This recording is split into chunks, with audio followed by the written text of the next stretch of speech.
Someone is going to lie to you today. Not once.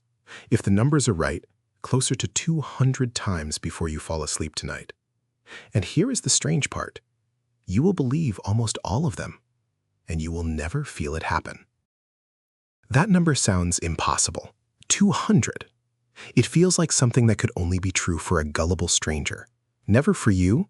You read faces. You trust your gut. You can tell. But you can't. And the reason you can't is older than your language, older than your cities, older than the very idea of a lie. Start with the number itself. It comes from a claim that the average person is on the receiving end of somewhere between 10 and 200 lies a day. Most of them are small. A cashier says, "Have a nice day," and does not mean it. A friend says the food is great. A coworker says traffic was terrible, when really they slept in. The psychologist Bella DePaulo spent years having ordinary people keep diaries of every lie they told. The result was quiet and unsettling. People lied on average once or twice a day, and they barely noticed doing it. Multiply that across everyone you speak to, everyone you pass, everyone whose face you scan for a second, and the flood becomes real. So the world is full of small deceptions. That part is easy to accept. Here is the harder question. If lies are everywhere, why aren't you catching them? You feel like you would. Think about the last time you were sure someone was hiding something. The pause, the eyes sliding away, the little too much detail. You have a whole theory of what a liar looks like. Almost everyone does. Across dozens of countries, when people are asked how to spot a liar, they say the same thing. Liars won't meet your eyes. They will. That is the first clue that something is wrong with your instincts. The researcher Aldred Vrij has spent his career looking for the physical signs of a lie, the tell, the crack in the mask. And what he found, again and again, is that there is no reliable tell. Liars do not look away more than truth-tellers. They do not fidget more. They do not sweat more in any way you can count on. The nervous liar and the calm, honest person can look identical, and the calm liar and the nervous, honest person can look identical too. There is no Pinocchio's nose. There never was. The signals you are so sure about are a story your culture told you, not a fact your eyes can use. But surely, you think, even without a perfect tell, people must be at least a little bit good at this. We have been talking to each other for 100,000 years.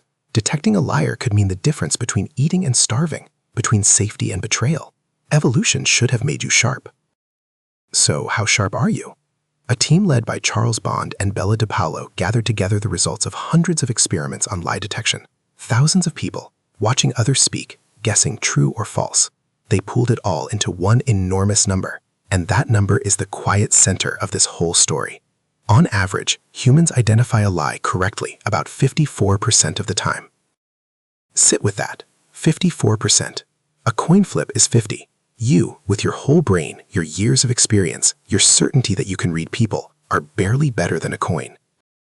And it gets stranger. It is not that you are cautious and miss the lies. When people guess wrong, they tend to guess wrong in one direction. They call the lie the truth. Your errors are not random. They lean hard toward believing. Maybe, you think, that is just untrained people. Maybe the professionals are different. The police officers who question suspects for a living, the judges who watch people testify, the customs agents trained to spot the smuggler in the crowd. Surely they have cracked it. They haven't. When you test the experts, the professionals who are paid to catch liars, their accuracy barely moves. Some studies put them right back at the coin flip. What does change is their confidence. They are far more certain they are right and just as wrong. The training did not sharpen their eyes. It sharpened their conviction. So the mystery deepens instead of closing. The one skill that should have been carved into us by millions of years of danger simply isn't there. It is as if evolution looked at the problem of lying, shrugged, and walked away. For a while, researchers held on to one last hope. Maybe there are rare individuals, naturals, people born with the gift. The psychologist Paul Ekman, who spent decades mapping the tiny flickers that cross a human face, went hunting for them. He and Marino Sullivan tested thousands of people, searching for what they called truth wizards. And they did find a handful who scored far above everyone else. For a moment, it looked like the exception that proved a hidden human power. But even that has faded under harder scrutiny. When other scientists looked closely at how those wizards were found, the magic thinned out. Test enough people at a coin flip skill, and a few will get lucky streaks, the way a few people in any casino walk out ahead. The gift, if it exists at all, is far smaller and rarer than the hope that chased it. So now you are standing at the real edge of the question. Not why can't you get better at this, but why were you built this way at all? Because a 54% failure to catch liars is not a bug in a well-designed machine. It looks like the machine was designed to be fooled. And that is exactly what it was. Here is the reversal. Think about what your mind is actually doing when someone speaks to you. You are not weighing each sentence, holding it up to the light, checking it for cracks. You are simply taking it in, believing first.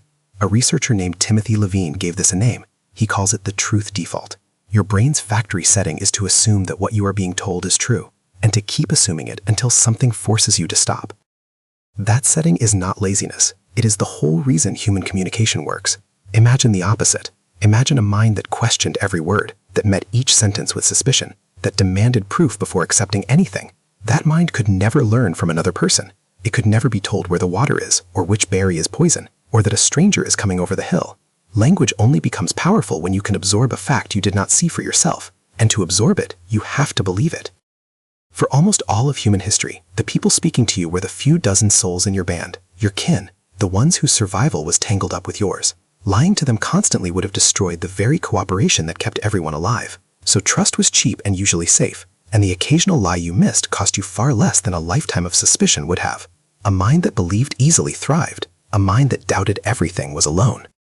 This is the mistake nature never fixed, not because it couldn't, because it was never truly a mistake.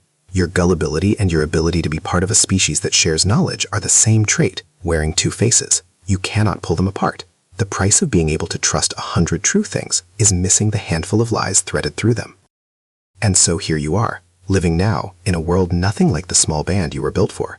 A world where a screen can carry the voice of a stranger who wants your money, where an advertisement can wear the face of a friend, where a message can reach you from 10,000 miles away with no kin, no shared fate, no reason at all to tell you the truth. Your ancient setting has not changed. Your first instinct is still to believe. The system that once bound a tribe together now leaves you open to anyone who learns to speak in its language. You did not fail to develop a lie detector. You were built on purpose, without one, because the creature that could be lied to was also the only creature that could be taught. So the 200 lies will keep coming, most of them harmless, a few of them not, and you will go on trusting, because trusting is the thing that made you human in the first place. The real question was never how to see through everyone. It's quieter than that, and it stays with you after the video ends. If you could flip the switch, if you could keep a perfect record of every lie ever told to you, would you actually want to know?